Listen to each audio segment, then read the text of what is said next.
안녕하십니까. 오늘은 아리랑의 유래와 그 역사적 의미에 대해서 간단히 말씀드리고자 합니다. 지금 방금 불렀던 그 아리랑 멜로디는 오늘날 한국은 물론이요, 북한은 물론이요, 전 세계적으로 불리고 있는 소위 표준 아리랑인데, 음악책에서는 경기 아리랑으로, 경기 민요, 경기 아리랑으로 이름이 올라가 있습니다만도, 사실은 이 멜로디를 바탕으로 한 아리랑은 1926년 나홍규라는 사람이 만든 영화 아리랑의 주제가였습니다. 이 아리랑은 주제가를 만들면서 경기민요, 그 당시에 서울 경기 지역에 유행했던 경기민요하고 또 정선 아리랑을 가사와 곡을 섞어서 만든 노래입니다. 그러면 이 아리랑을 영화를 만든 나홍규는 누구이냐 하면은 1902년 함경북도 해령에서 출생해서 36세의 젊은 나이로 폐결핵에 걸려 일찍이 애석하게 떠난 항일 독립운동가였습니다. 그런 일제강점기에는 만주 철도 폭파 사건에 연루되어 1년 6개월간이나 감옥살이를 한 사람입니다. 그가 25세 때 아리랑을 만들면서 아리랑의 시나리오, 감독, 주연 배우 역할까지 맡은 특이한 작품입니다. 이 아리랑은 물론 흑백 영화였고 무성이었습니다. 변사가 설명을 하는 무성 영화였습니다. 근데 그 아리랑의 주제가를 만들 때 나홍규는 그때 함경북도 해령에서 자기가 어린 시절에 일제가 청진해서 해령간 철도를 건설할 당시 그 철도 건설 현장 가서 일꾼들이 부르던, 노동자들이 부르던 그 아리랑 노래를 멜로디와 가사를 기억을 했고, 그 뒤에 또 그 당시에 1926년도 그 당시에 서울 경기 지역에서 널리 불리던 아리랑을 같이 섞어서 작사했는데, 작곡은 그때 서울 단성사라는 극장에서 음악부 바이올린 연주도 하고 변사로 활동했던 김영한 씨라는 사람이 편곡을 한 것이고, 주제가는 김연실이라는 여가수가 불렀다고 합니다. 그런데 이제 지금 오늘날은 여러 가지 전 세계적으로 불리고 있는 것은 이 표준 아리랑이지만도 경기 서울 지역에 퍼졌던 그 아리랑은 본래 정선 아리랑에서 들어온 것입니다. 강원도 정선 아리랑이 어떻게 서울로 들어왔느냐, 경기 지역으로 보급되었느냐, 그것은 1592년 임진왜란으로 소실된 경복궁을 고종 말기 대원군이 지휘하여 1865년부터 3년 동안 경복궁 재건 공사를 했는데, 그때 경복궁 재건 공사에 필요한 목재들을 강원도 정선 지방에서 벌채해서 한강상류부터 뗏목으로 서울에 반입했는데, 그때 산에서 벌채하는 나무꾼들과 뗏목으로 싣고 오는 떼사공, 뱃사공이 아니고 떼사공, 이 뗏목꾼들이 그때 많이 부르던 그 노래가 서울 경기 지역으로 파급이 됐다고 합니다. 그러면 오늘날 불리는 표준 아리랑, 이 아리랑의 원조라고 할 수 있는 정선 아리랑은 언제 생겼느냐?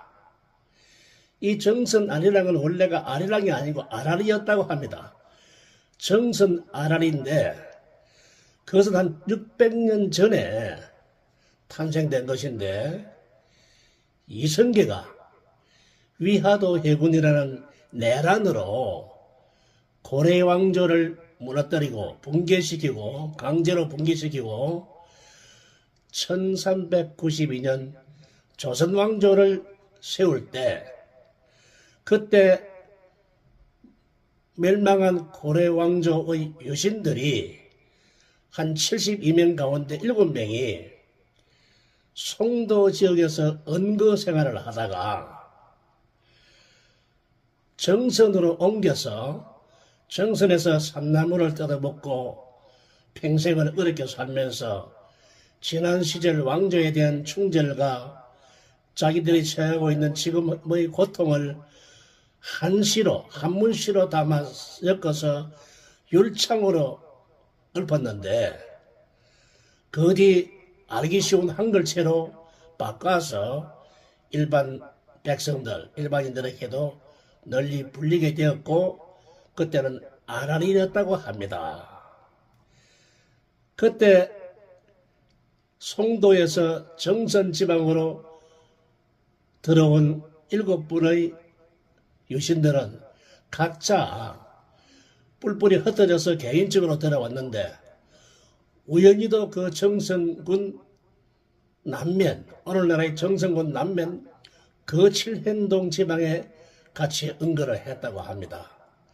지금의 지명이 거칠현동이라는 것은 7칠자, 거주할 거자, 어질현자 이렇게 해서 그 한자풀이를 볼 때 고려 왕조의 유신 7분이 거기서 거처를 했다. 그래서 아마 거기서 나온 이름 같습니다. 그리고 지금 오늘날도 아리랑은 수백 가지가 불리고 있습니다. 한 6천여 가지가 아리랑이라는 글자가 들어가는 노래가 한 6천여 가지가 된답니다. 그 중에서도 아주 쉽게 흔히 보편적으로 불리던 아리랑은 밀양아리랑, 진도아리랑, 정선, 문경세제 아리랑 이런 것들이 있고 영천아리랑도 있고 인천아리랑, 대구아리랑, 청주아리랑 이 등등이 많이 있는데 밀양아리랑은 날 좀 보소, 날 좀 보소, 날 좀 보소 이렇게 나가는 것이고 동기에서 딸, 꽃 본듯이 날 좀 보소. 그리고 나서 아리랑 아리랑 아라리요 아리랑 고개로 넘어간다. 이게 밀양아리고 아리랑이고 진도 아리랑은 처음부터 아리랑 쏘리랑 아라리가 났네 아리랑 아라리가 났네 이렇게 나가는 것이죠. 그러니까 아라리랑 아라리 쏘리랑 이렇게 막 섞여 가지고 있습니다. 한편 나홍규가 만든 그 영화 아리랑은 어떤 영화였느냐 간단하게 그 줄거리를 소개하면 나홍규가 주연, 시나리오, 감독까지 맡은 이 아리랑의 주인공 영진이라는 사람이 있었는데 그 영진이가 사는 어느 마을에 친일 대지주로서 갑부로 살던 사람이 있었는데 그 집에 아들이 기호라는 이름의 아들이 있었답니다. 근데 이 기호가 말썽꾸리고 우럭이고 뭐 그 지역들을 얼마나 괴롭히고 했는지 뭐 이름난 마름, 아주 이름난 마름이었다고 합니다. 온 동네 사람들의 그 지역 사람들이 미워하는 그런 마름이 있었는데, 이 기호가 어느 날 평소에 영진이의 여동생을 아주 좋아하고 관심을 가지고 있다가 어느 날 영진이 여동생을 겁탈하는 일이 생겼습니다. 근데 마침 그 겁탈하는 그 장면을 영진이가 보고 처음에는 미친 것처럼 미친 사람으로서 히히 웃다가 갑자기 나서로 목을 쳐서 죽이는데, 그럼 이 영진이는 어떤 사람이냐? 3.1운동에 가담했다가 일제의 간혹한 고문으로 정신이 돌아버린 미친 사람이라 정신 이상자가 되었답니다. 그래가지고 미쳐가지고 낯을 들고 농촌 지역에서 나지 가정에 어디든지 있지 않습니까? 낯을 들고 막 동네를 뭐 헤매고 그러면서도 말썽을 부리고 했는데, 그날 마침 자기 여동생을 강간하는 기호를 보고 순간적으로 목을 쳐서 죽여버렸습니다. 근데 그 낯으로 목을 치는 그 순간 피가 솟구치자 기호도 놀라가지고 그 피를 보고 충격을 받아서 그만 정신병이 나서 버리고 정상인이 되어버렸습니다. 그리고 영진이는 정상인이 되자마자 일제 순사들이 와서 손을 묶고 끌고 넘어가는데 그 끌고 가는 그 장소가 아리랑 고개였답니다. 그 나홍규가 영화를 촬영한 장소가 지금의 아리랑 고개였는데, 거기에서 일제 순사한테 끌려 넘어가는 영진이를 보고 온 동네 사람들이 나와서 눈물을 흘리면서 아리랑을 부르는 그 장면이 그 영화의 마무리 장면이라고 합니다. 그런데 그 아리랑 고개, 나홍규가 영화를 촬영한 그 아리랑 고개는 그전에는 정릉고개였다고 합니다. 지금의 도남동에서 정릉으로 넘어가는 그 자그마한 고개가 있는데, 그 아리랑 고개는 처음에는 정릉고개에 있는데 1935년경 일제 식민지 문화가 아주 번성할 때 그 아리랑 고개 넘어서 정릉에는 고급 요정들이 많이 있었다고 합니다. 그런데 그때는 그 고급 요정으로 넘어가는 그 고개가 뭐 길이 아마 그것이 가장 좋고 편리했던 길이었는가 봐요. 그러니까 그 고개에 어느 누가 아리랑 고개라고 나무 표지판을까지 세웠답니다. 그러고 나서 그 이후에 지금까지 그 정릉고개는 아리랑 고개로 불리고 있습니다. 서울의 미아리 고개 바로 옆이죠. 근데 아리랑 고개는 흥미로운 것은 보통 사람들은 서울에 있는 그 정릉고개 거기만 있는 줄로 보통 알고 있는데, 그 검색을 해보니까 전국에 여러 군데가 있었습니다. 예를 들면은 화성시 서산면, 서신면, 예산읍, 파주시 금촌동, 전북 완주 운주면, 해남 황산면, 원주시 봉산동, 경북 상주시 계산동, 부산 중구 초량가 영도 목내동, 충주의 용관동, 영동의 영동읍, 보령의 주산면, 보은의 삼성면 등 대략 15군데가 검색이 되었습니다. 그리고 이렇게 탄생된 그 아리랑 영화는 1927년 서울 단성사 극장에서 처음으로 상영이 됐는데, 얼마나 인기를 끌었는지 불과 몇 달 만에 그 당시 얼마 안 되는 인구에도 불구하고 15만 명 이상이 관람하는 대흥행 기록을 세웠다고 합니다. 한편 이 아리랑이 영화가 상영되고 나서 주제가 아리랑은 전국적으로 갑자기 퍼져서 삼천리 방방곡곡에 울려 퍼졌는데, 그러자 일제에서는 이 노래가 조선민족을 단결시키고 조선인들의 항일 독립의식을 고취시킨다고 판단해서 1928년부터 아리랑 영화 상영 그 다음 해부터 금지곡으로 선정해서 8.15 해방 때까지도 이 노래를 몸부록으로 했답니다.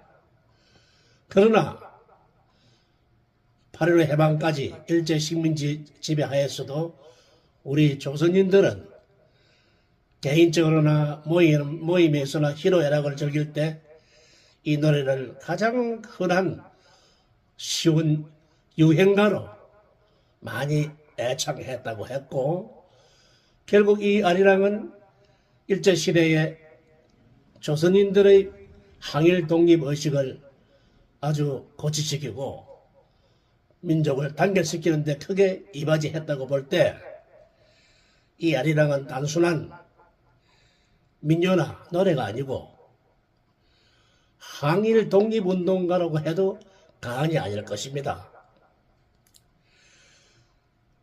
그리고 이 아리랑은 또 현대사회에 와서는 어떻게 됐느냐, 미국으로 건너가서 미국의 찬송가로 발전하는 일이 생겼습니다. 미국의 찬송가 제229장으로 등록된 이 아리랑은 1986년에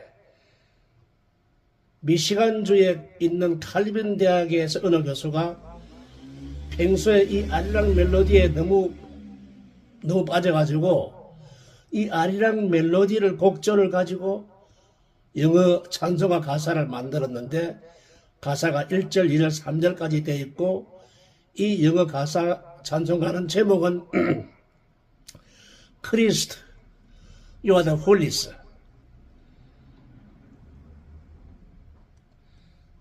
주님은 전지전능하고 모든 것이 충만하심이라고 이렇게 번역할 수 있겠죠. 이 3절로 된 그 미국의 찬송가 제229장은 오늘날 카나다에서도 많이 불린다고 합니다. 그리고 아리랑은 식민지 시대는 물론이요,